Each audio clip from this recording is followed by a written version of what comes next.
నేను నా క్వశ్చన్ మా త్రినాథరావు గారికి.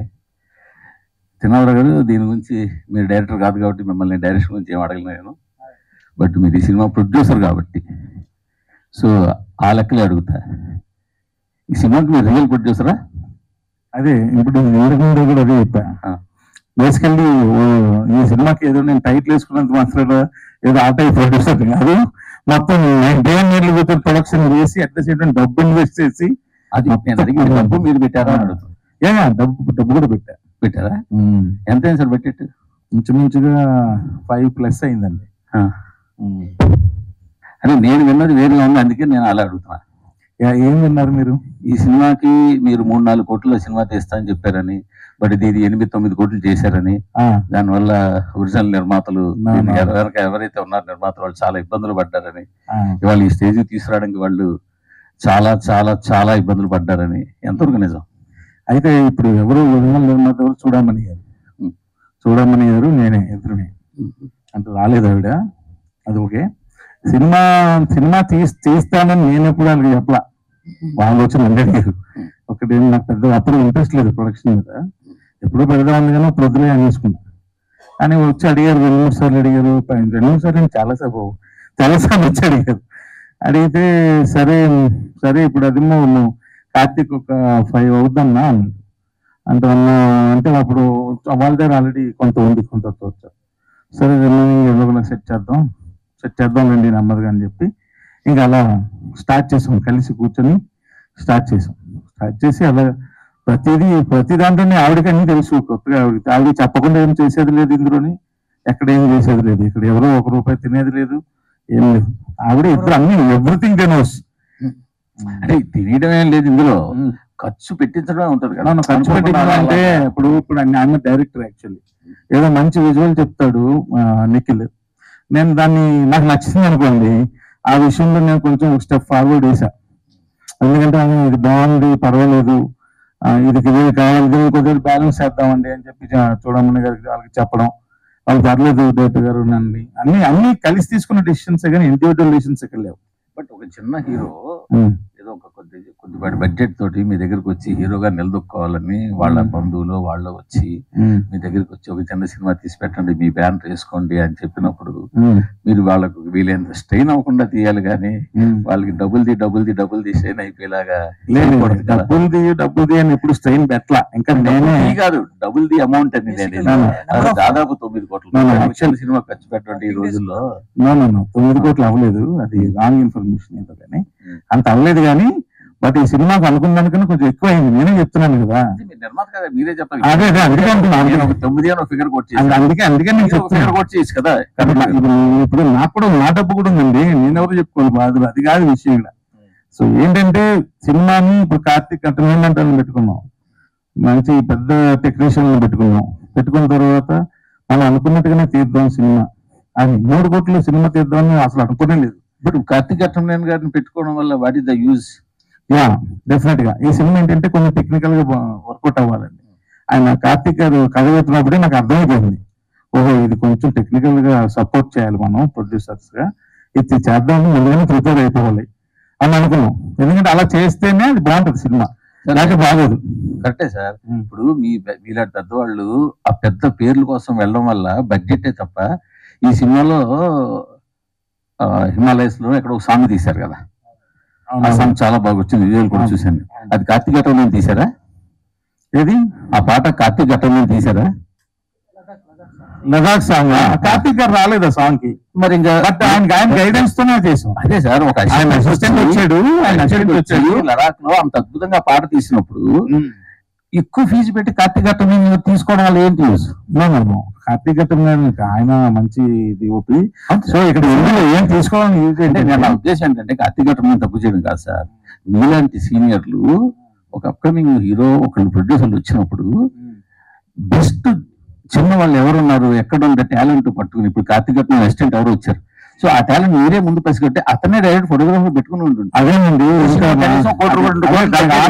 ఆన్సర్ చెప్తా. ఇప్పుడు ఏమైందంటే అందరూ కొత్త వాళ్ళు, డైరెక్టర్ కొత్త.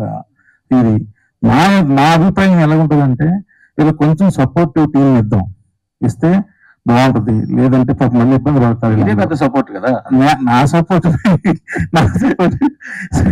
అందువల్ల దానికోసం నేను కొంచెం పెద్ద టెక్నీషియన్స్ వాంటెడ్లీ పెట్టా. నేను ఎందుకంటున్నానంటే మీ చాలా మంది అప్కమింగ్ హీరోస్ కానీ అప్కమింగ్ ప్రొడ్యూసర్ కానీ మీరు కానీ మీలాంటి డైరెక్టర్ల దగ్గరికి వస్తారు, మీ సపోర్ట్ తోటి మీ బ్యానర్ యాడ్ చేసుకోండి మీరు ప్రెజెంట్స్ అని చెప్పి వస్తారు. వచ్చినప్పుడు వాళ్ళు మీరు కొంచెం జాగ్రత్తగా పికప్ చేసి చిన్న చిన్న పికప్ చేసి సక్సెస్ చేశారు అనుకోండి, మరి కొంతమంది రావడానికి ఛాన్స్ ఉంటుంది. లేదు ఇలాగా 8-9 కోట్లు ఖర్చు పెట్టేసి అనుకోండి, అదే మళ్ళీ మాది పదే 8-9 అంటున్నారు. 8-9 లేదు అక్కడ, 8-9 లేదు. మేము 5 అనుకోని తెలుసు కదా, అది అయ్యే బడ్జెట్ 5 అనుకుని స్టార్ట్ చేసాం, అది కొంచెం క్రాస్ అయింది. సో కాబట్టి అది కొంచెం క్రాస్ అయింది అన్నది నేను ఇండివిజువల్ డెసిషన్ కాదు, అందరం కూర్చొని డెసిషన్ చెప్పని చెప్పి మీకు అర్థమైంది. ఏం సార్ అసలు అంటే ఎలాగైనా హీరోగా నిలదొక్కోవాలంటే మన ఇంటి నుంచి డబ్బులు తీయాల్సిందే అంటారా? టాలెంట్ కూడా ఉండాలి కదా సార్. అలా అంటే మన అమరావన్ బ్యాటరీస్ గల్లా జయదేవ్ గారు, వాళ్ళకి ఎన్నో వేల కోట్లు ఉన్నాయి, వాళ్ళకి కొన్ని క్రోర్స్ ఉన్నాయి. చేయాలంటే ఓవర్ నైట్ లో చేయొచ్చు కదా సార్. టాలెంట్ కూడా ఉండాలని నాకు ఫీలింగ్. మీరు ట్రైలర్ చూసారు కదా, మీకు ఎలా అనిపించింది? టాలెంట్ ఉందంటారా? Thank you.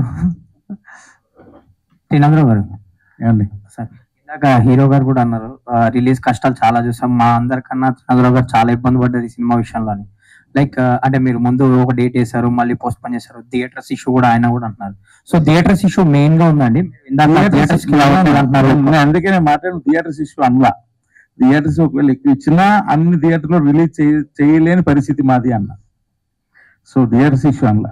సో ఒకవేళ థియేటర్స్ ఇచ్చినా అన్ని థియేటర్లో చేయలేని పరిస్థితి. మన స్టామినా అంతే. ఇప్పుడు అంతకంటే ఎక్కువ మించి చేశాను అనుకోండి, మళ్ళీ మూర్తి గారు సేమ్ క్వశ్చన్ అడుగుతారు, మీకు తెలిసి కూడా మీరు అన్ని థియేటర్లు ఎందుకు వేయించారండి అని. మళ్ళీ నేను అప్పుడు ఏం సమాధానం చెప్పాలి? సో ఇందాక మీరు మాట్లాడుతూ థియేటర్స్ కి జనాలు రావట్లేదు, అది నిజం. షూటింగ్స్ వెళ్తున్నా కదా, షూటింగ్ నైట్ షూట్లు అవుతున్నాయి. అసలు ఈ నైట్ పూట పోలీసులు రౌండ్స్కి వెళ్తారు సిటీ అంతా, టౌన్ అంతా. అలా మీరు వాళ్ళు తిరుగుతారు కదా అక్కడ షూటింగ్ స్పాట్ లోకి. సరదాగా ఊరికి ఇక్కడ షూటింగ్ అవుతుంటే కాలక్షేపం కోసం ఒక 5-10 నిమిషాలు, ఊర్లో పోలీసులు అందరం సరదా ఫ్రెండ్లీగా ఉంటారు కదా, ఒక 10 నిమిషాలు కాలక్షేపం కోసం కూర్చొని వస్తుంది. వాళ్ళు కూడా చెప్తున్నారు అసలు సినిమాలు వేయట్లేదండి, సెకండ్ షోలు మేము రౌండ్స్కి వెళ్ళేటప్పుడే క్లోజ్ అయి ఉంటున్నాయి, వేయట్లేదు అని.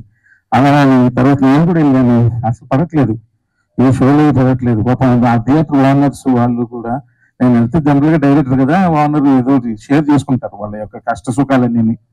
అలాంటి వాళ్ళకు కూడా చెప్తున్నారు. అంటే సో ఎందుకంటే ఇప్పుడు ఈ సీజన్ లో థియేటర్కి రావట్లేదు, అదేంటో అర్థం కావట్లేదు. అసలు నిజమే అండి, సెకండ్ షోలో వేయట్లేదు, ఏ ఊర్లో వేయట్లేదు. అది కంటెంట్ మీద డిపెండెన్సీ కూడా ఉంది. అదే నేను మీకు అది కూడా చెప్పా, వచ్చారు కదా, నేను సమంగా వినలేదు, నేను అది కూడా చెప్పా. అంత మన కంటెంట్ తో బాగా అట్రాక్ట్ చేసినా సరే అది కొన్ని రోజులే ఉంటుంది. సో దాని తర్వాత మళ్ళీ అలా డ్రాప్ అయిపోతుంది. ఎందుకంటే ఈవినింగ్ టైం క్రికెట్ మ్యాచ్లు ఒకటి వస్తున్నాయి బాగా.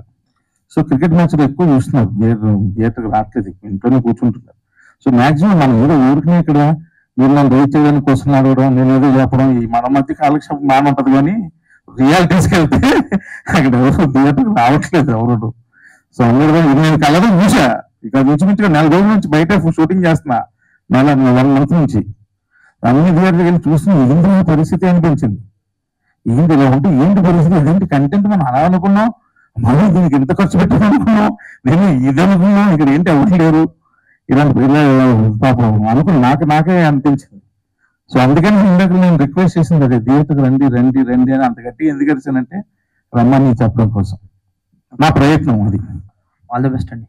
హీరో గారు సార్, ఇందాక మీ స్పీచ్ లో మల్టిపుల్ టైమ్స్ హ్యూమిలియేషన్ అన్న వర్డ్ వాడారు. అవును సార్. ఏంటండి అసలు ఏంటి అంత ఇబ్బంది పడి బాధపడింది ఏంటి అసలు?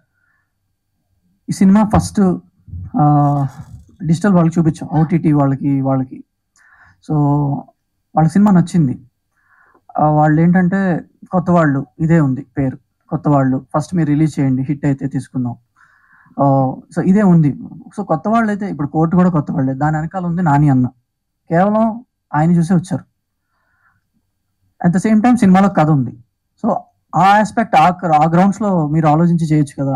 అండ్ మోర్ ఓవర్ చాలా మంది కూడా ఈవెన్ డిస్ట్రిబ్యూటర్స్ కాదు, ఈ ఫిలిం ఇంకొక కొంతమంది ప్రొడ్యూసర్స్ కూడా చూపించాం వేరే వాళ్ళకి, త్రినాథ్ గారు చూపించారు. అయితే వాళ్ళు కూడా సినిమా అంతా బాగుంది, కొత్త వాళ్ళు ఎందుకు పెట్టావు, ఆ పలానా హీరోని పెట్టొచ్చు కదా, అలాని పెట్టొచ్చు కదా, కొంచెం మార్కెట్ ఉన్న పెట్టొచ్చు కదా. సో ఇది ఉంది. సో బేసికల్ గా మాలాంటి వాళ్ళకి అవకాశం ఇస్తేనే కదా మా ఛాన్స్ మేమేంటో ప్రూవ్ చేసుకుంటాం. అంటే ఎవరైనా ఒక రోజు జీరోతో స్టార్ట్ అవ్వాల్సిందే కదా. అంటే మీరు చెప్పింది కంప్లీట్లీ అండర్స్టాండబుల్ అండి. కాకపోతే ఇప్పుడు మీరున్నారు సార్, మీరు పైన వేసుకున్న షర్ట్ నుంచి కింద వేసుకున్న షూ దాకా అన్ని బ్రాండెడే. Yeah. అంటే మీ కళ్ళల్లో పడాలంటే ఒక బ్రాండ్, దానికి ఒక ఏదో ఒకటి ఉండాలి కదా. ఆ బ్రాండ్ ఉంటే ఈజీగా సేల్ అయిపోతుంది. జనరల్ బ్రాండ్ త్రినాథరావు గారు ఎంతమంది బ్రాండెడ్ బట్టలు వేసుకుంటున్నారు. ఎగ్జాక్ట్లీ నేను డైరెక్టర్ 4వ సినిమా డైరెక్టర్ అప్పుడు కూడా ఇప్పుడు కూడా బ్రాండెడ్ నేను ఎక్కువైనా.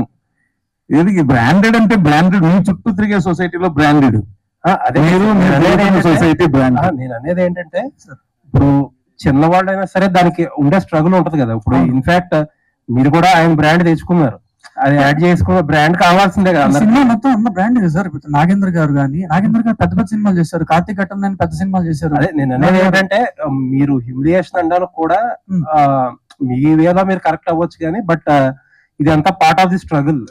ఒక్కసారి ఒక 2 సినిమాలు మీరు డెలివర్ చేశారంటే ఆబ్వియస్ గా మీరు బ్రాండ్ అవుతారు, ఇంకొకటి వేరేగా కనిపిస్తుంది. అదే సార్ బేసికల్ గా ఇప్పుడు మీరు ఫస్ట్ నుంచి టీజర్ లాంచ్ అప్పటి నుంచి మీరు చూస్తున్నారు, మా పాటలు కానీ మా టీజర్ కానీ మీరు వేస్తున్నారు, పలానా డిఓపి బాగా చేశారు, పలానా మ్యూజిక్ బాగా చేశారు, కొత్త వాళ్ళైనా వీళ్ళిద్దరు బాగా చేశారు అని అన్నారు. కానీ ఇక్కడ ఇది లేదు కదా. అంటే ఆయన ఇంటెన్షన్ ఏంటంటే మాకు ఎక్కడికి వెళ్ళినా సరే సినిమా చూసి బాగుంది అంటున్నారు కానీ కొత్త వాళ్ళతో తీశారు అని అంటున్నారు. ఈ కొత్త వాళ్ళతో తీశారని వర్డ్ ఎక్కువ ప్రతి దగ్గర ఎదురవుతుంది అనమాట. దాని చెప్పాలన్న ప్రయత్నం అయిందంటే అది ఒక రీజన్ గా పట్టుకుని ఫుల్ చేస్తున్నారు. లేదండి అలాగే ఉండదు. ఒక 2 సినిమాలు ఆటోమేటిక్ గా ఇది స్టార్టింగ్ ట్రబుల్ మీది. అదే కైండ్ ఆఫ్ అదే నేను మీకు విన్నపించుకున్నాను. త్రినాథ్ గారు సార్ మీకు అసలు సూట్ అవుట్ ఈ సీరియస్ ఫేస్ అనేది? అవును సార్, స్ట్రెస్ ఎక్కువ ఉంది. ఏంటండి అంటే ఇందాక కూడా అన్నారు చాలా ప్రాబ్లమ్స్ ఎదురవుతున్నాయి, ఒకటి సాల్వ్ చేస్తున్నారు. ఏంటి ఏం ప్రాబ్లమ్స్? అంటే ప్రతి ప్రాబ్లమ్స్ అంటే ఏం లేవు, అంతా అయిపోయినాయి. అన్ని సినిమా కష్టాలే, మామూలు కష్టాలే. సో ఒకటి ఒక్కొక్కరిని కన్విన్స్ చేయడం, మ్యాక్సిమం క్లియర్ చేయడం, క్లీన్ చిట్టిగా పైకి బయటకు వెళ్దాం అని అన్ని చేసేస్తాం. ఇప్పుడు మెయిన్ ప్రాబ్లం ఏంటంటే ఇవన్నీ పక్కన పెడితే ఇప్పుడు సినిమా ఏంద్ర బాబు జనరల్ సినిమా చూడడానికి ఎలా రప్పించాలి, ఈ టెన్షన్స్ ఎక్కువైపోయాయి. సార్ మీరు ఒక సీనియర్ డైరెక్టర్ గా క్వశ్చన్, ఇప్పుడే మీరు ఈ జనాలు రావట్లేదన్న వీడియో ఒకటి ట్వీట్ చేస్తే కింద అందరూ కామెంట్లు చేస్తున్నారు, మీరు తీసే ఏం కంటెంట్లు తీస్తున్నారు, అంత ఇంట్రెస్టింగ్ కంటెంట్లు తీసి జనాలు రాకుండా ఉన్నది ఏంటి, మీరు ఓటీటీ 4 వారాలకి జనాలకి వచ్చేస్తుంటే ఎలా వస్తారు, మీరు స్టార్లకు కూడా రావట్లేదని మాట కూడా వాడారు. ఇలా అన్ని ఒక 4-5 కామెంట్లు పెట్టారు. 4-5 ఇప్పుడు మీరేమో జనాలు రావట్లేదు అంటారు, వాళ్ళేమో ఈ కంటెంట్ మీ కంటెంట్ ఏం చేస్తున్నారు, నిజంగా మంచి సినిమా వచ్చి అసలు మేము చూడండి ఏది అనే జనాలు అంటున్నారు.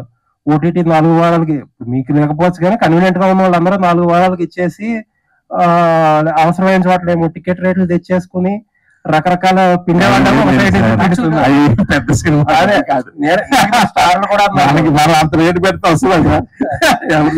ఏంటంటే ఇందులో ఎవరిది కరెక్ట్ ఎవరిది రాంగ్, మీరేమో ఎవరి పాయింట్ ఆఫ్ వ్యూలో వాళ్ళు కరెక్ట్, వాళ్ళేమో మమ్మల్ని పాయింట్ ఆఫ్ వ్యూలో మీకు రాంగ్, మీ పాయింట్ ఆఫ్ వ్యూలో నాకు రాంగ్, ఎవరి పాయింట్ ఆఫ్ వ్యూలో కరెక్ట్. మా పాయింట్ ఆఫ్ వ్యూ ఏం లేదులేండి, అటువైపు మీది వాళ్ళది అంతే. ఏం లేదు, నేను అబ్జర్వ్ చేశాను, చూడండి అలా అనిపించింది. మనం మర్చిపోయాను ఇంకో విషయం, మనం ఎక్కడికి వెళ్ళాను, భోపాల్లో ఒక ఈవినింగ్ సరదా సినిమాకి వెళ్ళాను. వెళ్తే 3 వెళ్ళాము. సినిమా టికెట్ కాస్ట్ 130 రూపీస్, 3 కలిపి 390 రూపీస్ లో 3 సినిమాలు చూసాం. నాకు అది ఒక ఎందుకు ఇంత తక్కువ రేట్లు సినిమా చూసుకోవాలని నిజంగా మీరు ఇప్పుడు అడిగిన దానికి ఆన్సర్ అనిపించింది. రేట్లు అక్కడ అంత తక్కువ అనిపించింది నాకు. సరే అంటే ఏం లేదు, మన ఇండస్ట్రీ కూడా మన సైడ్ నుంచి ప్రాబ్లమ్స్ ఇగ్నోర్ చేస్తా మనం ఎంతసేపు ఆడియన్స్ రావట్లేదు అంటారు. అప్పుడు వచ్చింది ఆడియన్సే, ఇప్పుడు రావాల్సిందే ఆడియన్సే. నా సినిమాకి రాలేదంటుంది, నా సినిమాకి వస్తుంది వచ్చారు కదా. నేను అదే మీకు చెప్తాను, ఈ మధ్య కాలంలో ఉన్న పదం వాడా. ఈ మధ్య కాలంలో సమ్మర్ వచ్చిందా లేకపోతే సమ్మర్ ముందు, నేను ఒక 1 month నుండి నేను చూస్తున్నాను ఊరికనే. ఇంచుమించు 4 రోజులు షూటింగ్ లో ఉన్నాను సార్. అనకాపల్లి చుట్టుపక్కల ప్రాంతాలన్నింటిలో షూటింగ్ చేస్తాం. అదే రోజు సాయంత్రం పూట ఇదే పని, ఇంకేం పని లేదు. ఏంటో పరిస్థితి ఏంటంటే వాళ్ళకి అలసాలన్నీ చెప్పుకుంటున్నారు. సో వాళ్ళన్నీ విన్నాను, విని ఓహో ఇప్పుడు కొంచెం పరిస్థితి బాగాలేదు, నా సినిమాకి వచ్చారు, రాలేదని అనలేదు. ధమాకాకి విపరీతంగా వచ్చారు, నేను విపరీతంగా వచ్చారు, అప్పుడు భయంకరంగా వచ్చారు. ఈ మధ్యకాలంలో ఎందుకు ఇలా కొంచెం తగ్గుతుంది అంటే మేబీ మా కంటెంట్ అట్రాక్ట్ చేయలేకపోతుందా, అది కూడా ఒక పాయింట్ కావచ్చు, ఏదైనా కావచ్చు, ఏదైనా సరే కొంచెం తగ్గింది. అంటే ఇది వరకు రిజర్వేషన్ సిస్టమ్ మనకి ఎలా అయితే ఉందో ఆడియన్స్ కూడా ఒక రిజర్వేషన్ సిస్టమ్ ఫాలో అయ్యేవారండి. మంచి సినిమాలతో పాటు యావరేజ్ సినిమాలు, కొంచెం బిలో యావరేజ్ సినిమాలు కూడా ఆ స్థాయిలో కాకపోయినా ఎంతో కొంత రిజర్వేషన్ ఇచ్చి కల్పించేవారు. ఇప్పుడు ఆ రిజర్వేషన్ పోయింది, అంతా ఓపెన్ సిస్టమ్. బాగుంటేనే వస్తుంది. అవును, బాగుంటేనే వస్తారు. హీరో గారు సార్ అంటే మేబీ నేను రాంగ్ కావచ్చు సార్, ఎందుకు మీ కళ్ళల్లో చిన్న తడి ఆవేదన కనిపిస్తుంది? అంటే మామూలుగా మీ లుక్కే అంత, లేకపోతే నేనేమైనా పొరపాటు పడ్డానా? ఏదో చిన్న ఆవేదన కనిపిస్తుంది మీ ఇక్కడ డైరెక్ట్ గా మిమ్మల్ని. ఓకే ఓకే సారీ ఏం లేదు సార్, టెన్షన్ రిలీజ్ టెన్షన్ ఉండింది. సో ఓవరాల్ గా ఏదో ఏదో తెలియని ఆవేదన మీ కళ్ళలో కనిపిస్తుంది. అంటే దాచలేకపోతున్నారేమో మీరు, అక్కడ యాక్ట్ చేయలేకపోతున్నారేమో. లేదు సార్, ఆల్ గుడ్. అంటే ఇంకా ఫైనల్ గా అన్ని హర్డల్స్ దాటుకుని రిలీజ్ చేసుకున్నాం. So end of the day content మీద అయితే నమ్మకం ఉంది సార్, అదైతే ఉంది. 2 years పాటు అంటే లాంగ్ ఇక్కడండి ఎక్కువ రోజులు షూట్ చేయడం కూడా ఈ ఎఫెక్ట్ అనేది పడిందని చెప్పేసి అనుకుంటున్నారు మీరు? అంటే క్వాలిటీ కోసమే చేసి ఉండొచ్చు, బట్ అల్టిమేట్ గా ఇది